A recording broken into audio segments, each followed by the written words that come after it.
기도하겠습니다.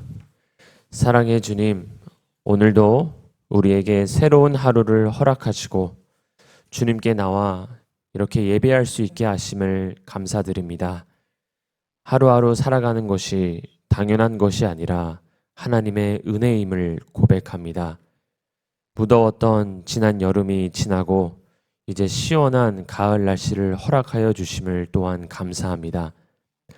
오늘 주님의 성령으로 우리 가운데 친히 운행하여 주시고 주님을 바라보는 모든 영혼마다 하나님의 회복을 경험하게 하여 주옵소서. 우리가 시간 속에 살지만 영원에 계신 하나님을 만나며 오늘도 주님 주시는 힘과 능력을 공급받아 승리하는 하루 되게 하여 주옵소서. 하나님, 우리 영화교회를 위해 기도드립니다. 우리 교회가 주님의 마음을 시원케 해드리는 교회 되게 하시고 하나님을 예배하는 기쁨과 자유함이 넘치는 교회 되게 하여 주옵소서.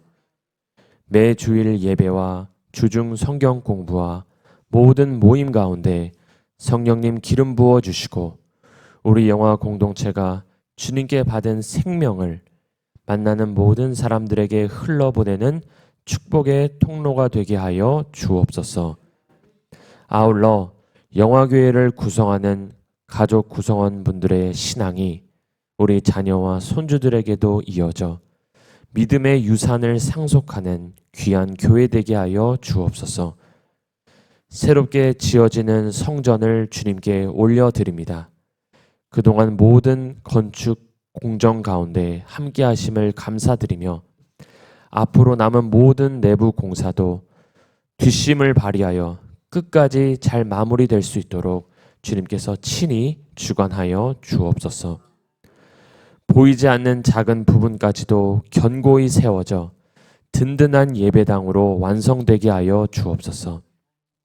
또한 공사 현장에서 수고하는 모든 분들에게 건강과 안전을 허락하여 주시고 새롭게 지어지는 성전이 하나님을 만나는 거룩한 장소가 되게 하여 주옵소서. 건축에 필요한 재정과 물자들을 채워주시고 보이는 성전 건축과 함께 우리 영화교회 성도분들이 사랑으로 연합하고 믿음 안에서 더욱 견고히 세워지는 사랑과 은혜의 시간 되게 하여 주옵소서. 하나님, 세우신 윤광서 목사님을 위해 기도드립니다. 늘 말씀과 성령으로 충만케 하여 주시고 강건함으로 주님 맡기신 일 넉넉히 감당할 수 있게 하여 주옵소서. 함께 동역하는 부교역자분들에게도 새 힘을 더하여 주사 맡은 일을 잘 감당하며 합력하여 선을 이루게 하여 주옵소서. 또한 직분자로 섬기시는 모든 분들에게도 하나님의 마음을 부어주사 주님의 은혜를 흘러보내는 귀한 축복의 통로 되게 하여 주옵소서. 하나님, 우리 다음 세대를 주님께 올려드립니다. 우리 자녀들과 손주들이 무엇보다도 우리 영혼의 아버지 하나님을 만나는 축복이 있게 하여 주옵소서. 우리 자녀들이 하나님을 전심으로 주목하는 세대가 되게 하여 주옵소서. 세상의 파도에 자초되는 인생이 아니라 그 파도 가운데에서도 함께 하시는 주님을 만나고 그 주님과 함께 비상하는 인생이 되게 하여 주옵소서. 우리 다음 세대의 부서를 섬기는 교사분들에게도 날마다 새 힘을 더하여 주시고 우리 자녀들이 예수 그리스도의 생명으로 충만하여져서 하나님 나라의 꿈을 품는 세대가 되게 하여 주옵소서. 환우분들과 연로하신 분들을 기억하며 기도드립니다. 병든 마음과 몸을 주님께서 친히 살펴주시고 하늘로부터 치유의 광선을 발하여 주옵소서. 우리의 기도를 통하여 환우분들이 회복되고 주님 안에서 다시 새로운 꿈을 꾸는 삶 되게 하여 주옵소서. 모든 육체의 연약함을 이 시간 예수님의 보혈로 덮어주시고 주님만이 나의 반석이시고 피난처 되심을 고백하는 시간 되게 하여 주옵소서. 또한 슬픔 당한 가정에 하나님의 위로가 이 시간 함께 하시기를 간구합니다. 하나님, 우리 대한민국을 주님께 올려드립니다. 지금까지 우리 대한민국을 인도하신 주님의 신실하신 은혜에 감사드립니다. 대한민국이 하나님을 경외하는 나라 되게 하여 주시고 모든 권세들과 나라 위정자들이 하나님이 이 세상의 진정한 주관자이심을 인정하며 그 하나님의 주권 앞에 무릎 꿇게 하여 주옵소서.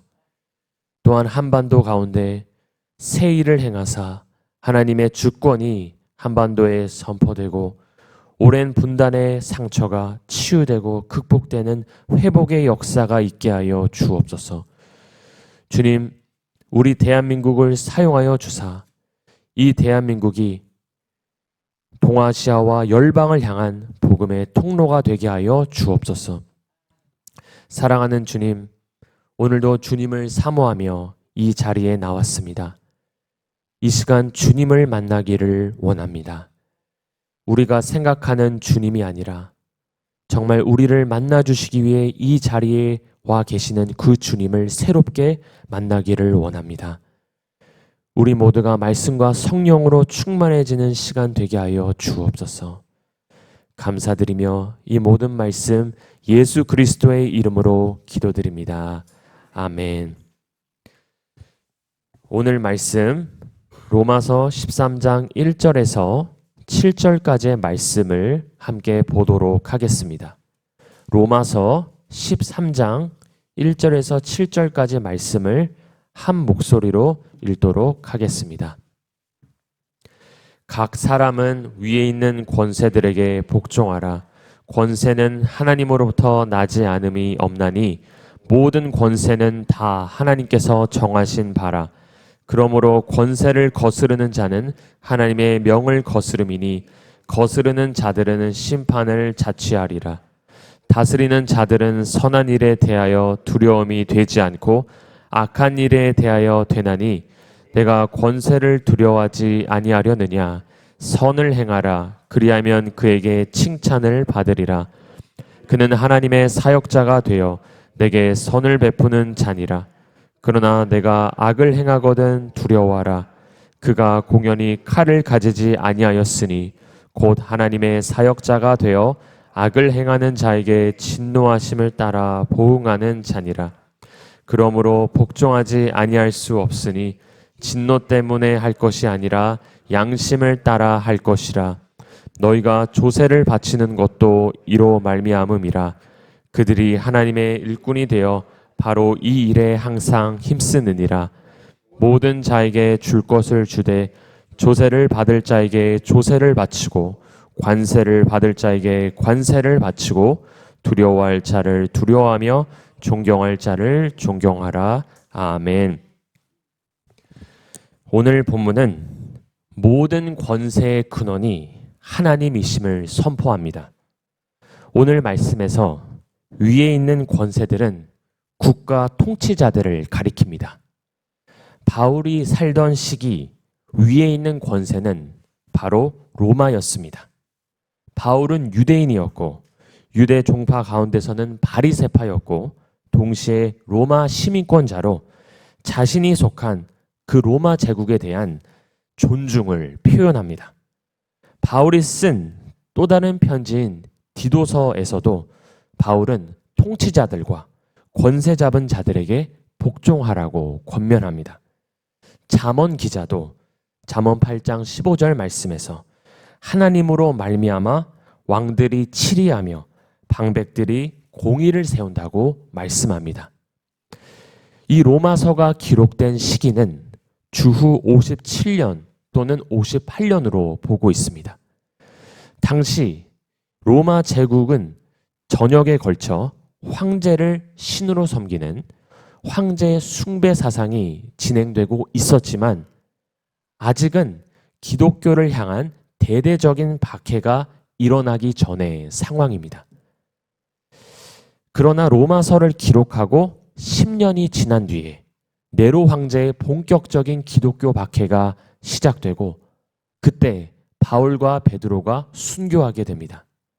그래서 로마서를 기록한 시기만 해도 아직 로마 제국과 기독교인들이 비교적 평화롭게 공존하던 시기였습니다.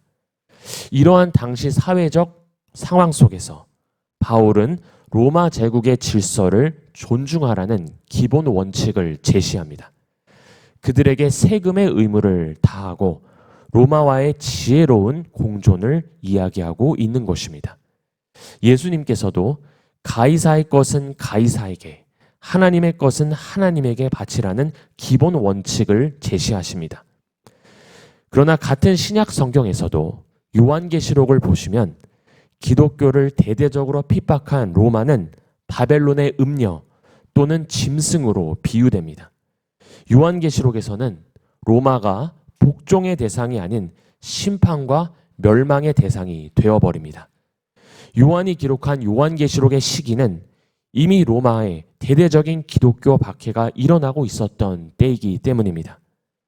이러한 신약 성경의 증언을 종합해 보면 로마 제국 안에서 지혜롭게 그들과 공존하며 필요한 사회적 책임을 다하되 세상 국가가 하나님의 뜻에 반하는 정책을 펼치면 무조건적으로 복종하기보다는 그때는 하나님의 뜻이 무엇인지를 분별하며 그것을 우선시하라는 것을 말씀해 주고 있습니다. 오늘 말씀에서 바울이 강조하는 것은 단지 위에 있는 권세들에게 복종하라는 메시지가 아니라 모든 권세는 바로 하나님으로부터 나온다는 그 하나님의 주권을 선포합니다. 오늘 읽은 1절 말씀에 보시면 각 사람은 위에 있는 권세들에게 복종하라. 권세는 하나님으로부터 나지 않음이 없나니 모든 권세는 다 하나님께서 정하신 바라 라고 말씀합니다. 예수님께서도 요한복음 19장 11절 말씀에서 위에서 주지 아니하셨더라면 나를 해야 할 권한이 없었으리라고 말씀하시며 하나님의 주권을 말씀하십니다. 그렇기에 우리 삶에 우연히 일어난 일은 없습니다. 우리의 삶 가운데 자연 발생적으로 일어난 일은 없습니다. 우리가 다 정의 내리고 우리가 다 이해할 수 없지만 하나님이 허락하셨기 때문에 우리가 어떠한 일들을 경험하게 되는 것입니다. 이 하나님의 이름은 히브리어로 요드 해 바브 해 이 네 글자로 구성되어 있는데 그 뜻은 나는 너를 존재케 하는 원인이다 라는 뜻입니다. 나를 존재하게 하시고 우리의 상황과 환경을 만드신 분이 바로 하나님이시다라는 것입니다. 신명기 8장 2절 말씀에서 하나님은 이스라엘 백성들에게 내 하나님 여호와께서 이 40년 동안 내게 광야 길을 걷게 하신 것을 기억하라. 이는 너를 낮추시며 너를 시험하사 내 마음이 어떠한지 그 명령을 지키는지 지키지 않는지를 알려 하심이라 라고 말씀하십니다. 이스라엘 백성들이 40년간 광야를 걸은 것도 그들이 하나님을 원망하고 불순종하였기 때문에 받은 결과이기도 하지만 궁극적으로는 하나님이 주어가 되셔서 내 하나님 여호와께서 이 40년 동안 그들 이스라엘 백성을 광야 길을 걷게 하셨다라는 것입니다. 즉 나의 상황과 나의 환경을 만드신 분이 하나님이시다라는 것입니다. 이와 마찬가지로 바울이 오늘 말씀에서 강조하는 초점은 단지 우리 눈앞에 보이는 권세가 아니라 그 권세를 존재하게 하신, 그 권세를 허락하신 하나님입니다. 모든 권세를 다 하나님께서 정하셨고 하나님으로부터 나오지 않은 권세는 없음을 말씀하며 하나님이 모든 권세의 근원이 되심을 강조하고 있는 것입니다. 우리는 모든 권세가 하나님께 속했음을 믿기에 하나님이 허락하신 질서와 권위에도 순복하는 것입니다. 베드로도 이 점을 분명히 하며 베드로전서 2장 13절 말씀에서 인간의 모든 제도를 주를 위하여 순종하라고 말씀합니다. 물론 이것은 권세들에 대한 무조건적인 복종을 뜻하지는 않습니다. 세상의 권세가 하나님을 대적하는 방향으로 갈 때는 하나님의 뜻을 우선해야 합니다. 인간의 모든 제도를 주를 위하여 순종하라는 기본 원칙을 제시한 베드로도 사도행전 5장 29절 말씀에서 하나님을 대적하는 정책 앞에서는 우리가 사람보다 하나님께 순종하는 것이 마땅하다고 말씀합니다. 그래서 우리가 진정으로 두려워하고 우리가 진정으로 경외해야 할 대상은 모든 것을 존재케 하신 나의 존재의 원인이 되시는 하나님 한 분인 줄로 믿습니다. 사자성어에 권불 10년이란 말이 있습니다. 아무리 강력하고 막강해 보이는 권력이라도 그 유효 기간이 10년을 유지하기 어렵다는 뜻입니다. 세상의 모든 권세는 유효 기간이 있습니다. 어떠한 정치 권력도 정해진 시간이 있습니다. 영원하지 않습니다. 구약에서 다니엘서가 우리에게 보여주는 도전은 바벨론이 남유다를 초토화시키고 고대 근동을 제패하며 역사의 전면에 화려하게 부상했다가 하나님이 정하신 시간에 이르러서는 그 힘을 잃게 되는 모습입니다. 그 뒤에 등장한 페르시아도 역사의 긴 호흡 속에서는 아주 잠깐 힘을 발휘할 뿐입니다. 다니엘서는 이러한 세상 제국의 흥망성쇠를 보여주면서 궁극적으로 하나님이 이 세상 역사를 주관하시며 통치하신다는 그 사실을 선포합니다. 그리고 그 역사를 주관하시는 하나님의 주권을 인정하라는 메시지를 우리에게 전하고 있는 것입니다. 그래서 우리가 정말 경외하고 바라보아야 할 대상은 이 가변적인 세상의 권세와 권력이 아니라 그 권세를 허락하시고 또 그 힘을 거두실 수 있는 하나님이라는 사실입니다. 바울은 오늘 말씀에서 그것을 우리에게 전하고 있는 것입니다. 솔로몬을 떠올려 봅니다. 그의 화려했던 영광과 그의 화려했던 지혜는 그가 하나님을 떠나 우상 숭배했을 때 더 이상 중요하지 않게 됩니다. 그는 세상 권력의 탑을 찍었습니다. 그가 일천번제를 드리고 강력한 예배자로 하나님께 받은 것은 지혜만이 아니었습니다. 부와 장수를 겸하여 받게 되며 세상의 모든 권세와 부귀영화를 누리게 됩니다. 그러나 아이러니하게도 그는 하나님을 잊어버리고 하나님으로부터 멀어지게 됩니다.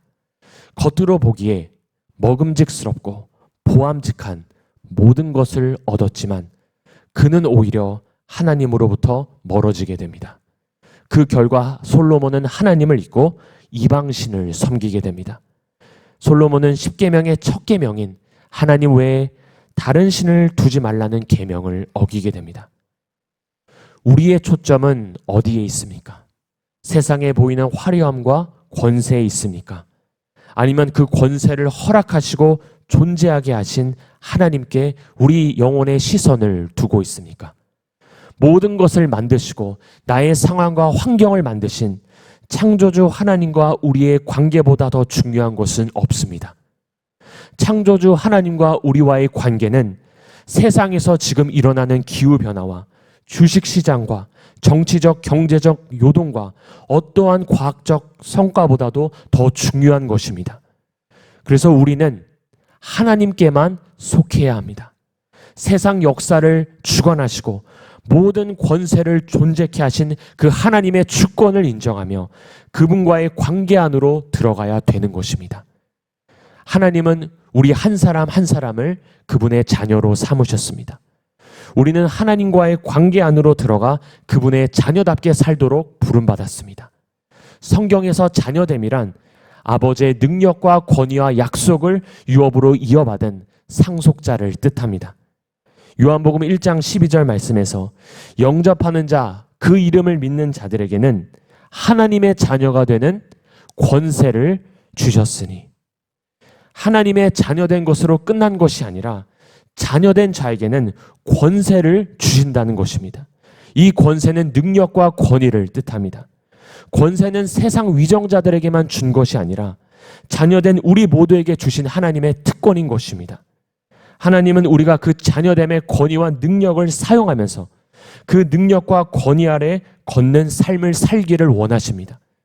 하나님은 내가 아무리 어둡고 우울한 자리를 살아왔을지라도 그 자리를 다시 밝고 행복한 자리로 만들기를 원하십니다. 우리에게 주신 그 놀라운 능력과 권위를 우리가 회복하는 삶을 살기를 원하시는 것입니다. 그 자녀됨의 권세를 갖고 그 하나님의 사랑과 하나님의 긍휼을 우리가 만나는 모든 사람들에게 풀러내는 진정한 권위와 권세의 통로로 살아가는 우리 모두가 될 수 있기를 축복합니다. 함께 기도하겠습니다. 하나님 아버지, 모든 권세가 하나님으로부터 나왔고 세상의 모든 역사를 주관하시는 그 하나님의 주권을 인정합니다. 하나님의 다스림과 통치가 우리의 삶과 가정과 나라 가운데 임하여 하나님의 뜻이 하늘에서 이루어진 것처럼 이 땅 가운데도 이루어지게 하여 주옵소서. 나의 삶을 존재케 하시고 나의 상황과 환경을 만드신 그 하나님께만 속하며 하나님과의 관계 안으로 들어가 그 관계에서 흘러나오는 생명력과 능력을 공급받는 자녀됨의 권위를 갖고 살게 하여 주옵소서. 감사드리며 이 모든 말씀 예수 그리스도의 이름으로 기도드립니다. 아멘.